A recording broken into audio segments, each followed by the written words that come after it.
അപ്പം നമ്മൾ പൂവിടുന്നത് അമ്മയുടെ വിഭാഗത്തിലേക്കായിരിക്കണം. കിടക്കുന്ന വീട്ടിലേക്കാകരുത്. മനസ്സുകൊണ്ട് അമ്മ അനുഗ്രഹിക്കണേന്ന് പ്രാർത്ഥിച്ചിട്ട് വേണം ഓരോ പൂക്കളും ഇടേണ്ടതായിട്ട്. ചെറിയ ചെറിയ മന്ത്രങ്ങളാണ് 108 മന്ത്രങ്ങൾ. അപ്പോൾ നമുക്ക് ധ്യാനശ്ലോകം ചെയ്യാം.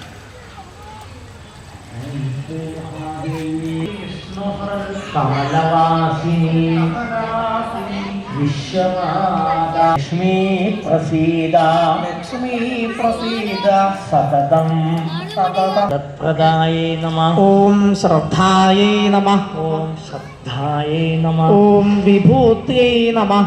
ഓം വിഭൂത്यै നമഃ. ഓം സുരഭ്यै നമഃ.